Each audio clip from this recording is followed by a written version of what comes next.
اسلام میں بارات کا کوئی تصور نہیں، سیرا بندی کی کوئی تقریب نہیں، ہندوانہ تقریبا نہیں۔ بارات کے لیے عربی میں کوئی لفظ ہی نہیں ہے، قرآن اور حدیث میں کیا ہوگا؟ عربی میں نہیں ہے، کوئی لفظ نہیں۔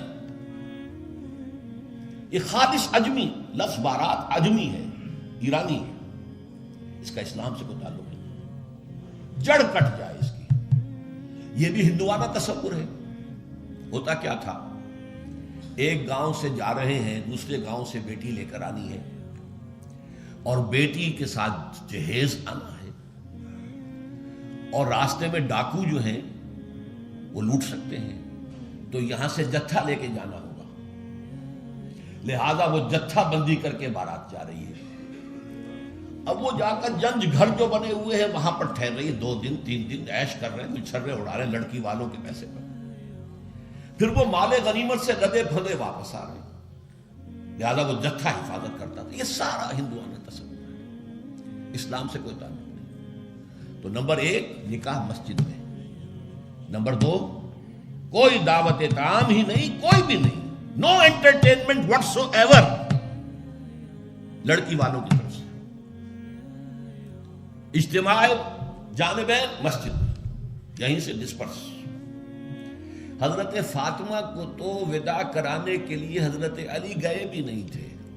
نکاح کے بعد کچھ خواتین حضرت فاطمہ کو لے کر حجرے میں چھوڑ آئی تھی جا کر، جو ایک انصاری صحابی نے حضرت علی کو دیا تھا، ورنہ ان کے پاس حجرہ بھی نہیں تھا۔ 3 باتیں ہو گئی، چوتھی بات ولیمہ جو ہے اس کی تاکید ہے۔ یہی وجہ ہے کہ جب یہ شادی پر مکمل پابندی لگائی گئی تھی، میں نے اشتہار دیا تھا کہ ولیمہ پر پابندی نہیں ہونی چاہیے۔ لڑکی والے کے ہاں تو آپ سوچئے، جو دلیل میں نے دی اس کی نفی میں، نفسیاتی دلیل بہت بڑی ہے۔ لڑکی والے کے ہاں ویسے تو لفظ شادی خوشی، وہاں بھی شادی یہاں بھی شادی، لڑکی والے کے ہاں خوشی نہیں ہوتی۔ اس کے گھر سے لخت جگر نور چشم نکل کر جا رہی ہے، کیسے خوشی ہوگی؟ مائیں رو رہی ہوتی ہیں، انہیں غشی پڑی ہوتی ہے جب بچیاں نکل رہی ہوتی ہیں، بہن بھائی رو رہے ہوتے ہیں، باپوں کے آنکھوں کے اندر بھی آنسو آئے ہوتے ہیں، نمی آئی ہوتی ہے۔ میں نے بھی 5 بیٹیاں رخصت کی اپنے گھر سے، اور آنکھوں میں نمی آئی ہے، couldn't withhold my tears۔ پھر یہ صرف یہ تو ہوتا ہے کہ ایک ذمہ داری کا بوجھ تھا، آج اتر گیا۔ اسے آپ انگریزی میں سائی آف ریلیف کہہ سکتے ہیں، بس کوئی خوشی نہیں۔ اس کی مثال میں دیا کرتا ہوں کہ کوئی جانور اگر قربانی کے لیے 10-15 دن پہلے آپ لے لیں، وہ بکرا کوئی مینڈھا، اور بچے اس کے ساتھ ہل جاتے ہیں، پھر کھلاتے ہیں، لے جاتے ہیں، چراتے ہیں، تو پھر وہ عید کے دن جب آپ اسے قربان کرتے ہیں تو بچے پچھاڑے کھا رہے ہوتے ہیں، رو رہے ہوتے ہیں، اتنا لاڈ اس جانور سے ہو جاتا ہے۔ تو یہ نور چشم لخت جگر گھر سے نکل رہی ہے، 18-20 برس رہی ہے آپ کے گھر میں، آج جا رہی ہے۔ ٹھیک ہے، سائی آف ریلیف ہے، لیکن اندیشہ بھی ہوتا ہے، ذہن میں رکھیے، ہمیشہ ہوتا ہے۔ پتہ نہیں بیل منڈے چڑھے نہ چڑھے، موافقت مزاج کی ہو نہ ہو، نئے ماحول میں جانا ہے، ایڈجسٹمنٹ ہو نہ ہو۔ اپنی حد تک پورا اطمینان کر لیا ہے، دیکھ لیا ہے، سوچ بچار کر لیا ہے، لیکن کیا کہا جا سکتا؟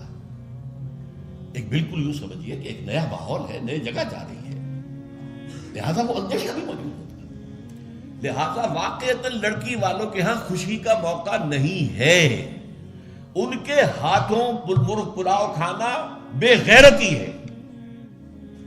ہاں لڑکے والے کے ہاں خوشی ہے، اس کا گھر آباد ہوا ہے، اور اسے حکم دیا حضور نے، اولموا ولو بشاۃ، ولیمہ ضرور کرو، چاہے تمہارے پاس ایک ہی بکری ہو۔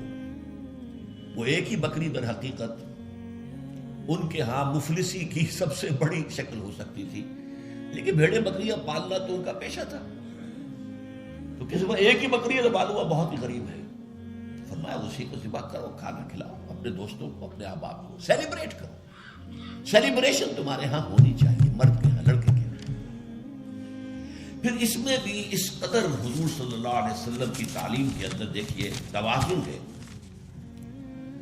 فرمایا، یہ مسلم شریف کی روایت ہے جو میں آپ کو سنا رہا ہوں، عن عبداللہ ابن عمر رضی اللہ تعالی عنہ ان النبی صلی اللہ علیہ وسلم قال اذا دعی احدکم الی الولیمۃ فلیجب، جب تم میں سے کسی کو ولیمے کی دعوت دی جائے تو ضرور جائے۔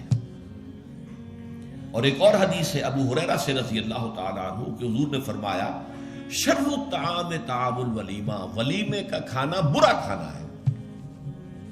کیوں؟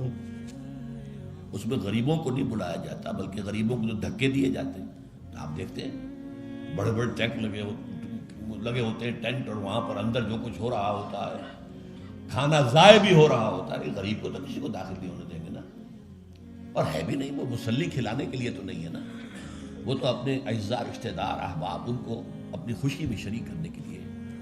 تو حضور نے فرمایا شر الطعام طعام الولیمہ، لیکن اس کے باوجود من لم یجب الدعوہ فقد عصى اللہ ورسولہ، جو شخص ولیمے کی دعوت قبول نہیں کرے گا اس نے گویا کہ اللہ اور اس کے رسول کی نافرمانی کی۔ اب آپ سوچئے جس نبی نے ہمیں اتنی تفصیل سے ہدایت دی دعوت ولیمہ کی، اگر لڑکی والوں کے ہاں کسی دعوت کے اندر کوئی خیر ہوتا ذرہ بر تو کیا حضور ہمیں اس سے محروم رکھتے صلی اللہ علیہ وسلم؟ تو چوتھی بات جو میں نے عرض کی کہ ولیمہ کیا جائے، ہاں البتہ ون ڈش کی پابندی لگائی جا سکتی ہے، بالکل لگائی جا سکتی ہے، اسراف اور تبذیر کو روکا جا سکتا ہے۔ اسراف کسے کہتے ہیں؟ اسراف کہتے ہیں ضرورت کی جگہ پر ضرورت سے زائد خرچ کرنا۔ عام اپنے گھر کے کھانے میں بھی ایک سے زیادہ ڈش پکانا، ایک سے زیادہ کھانا حضور کے نزدیک نہایت ناپسندیدہ ہے۔ ضرورت ہے پیٹ بھرنے کی، ایک سالن روٹی سے بھی ہو جاتا ہے، آپ نے 4 4 5 5 پکا رکھے، یہ اسراف ہے۔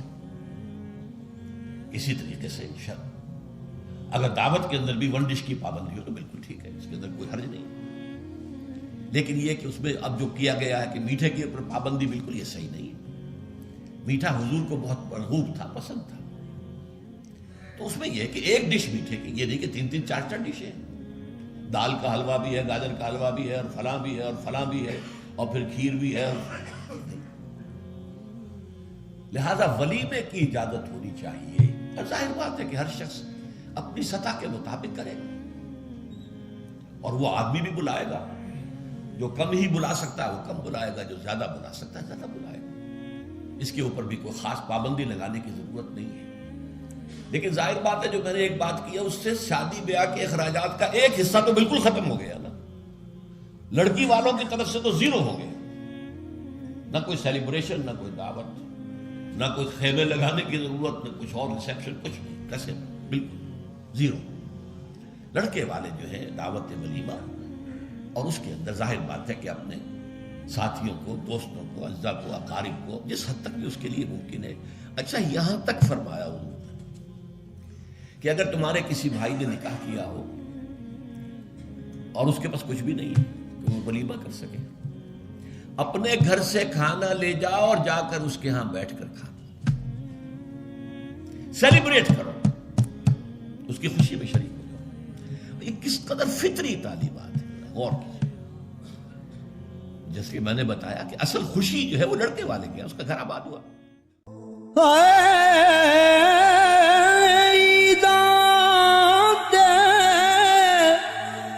شب رات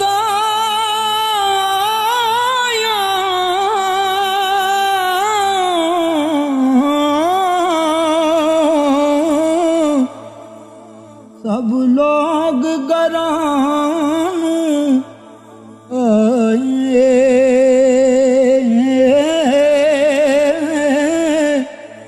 او نہیں آئے او پرت محمد جو آپ ہتھیں دفنا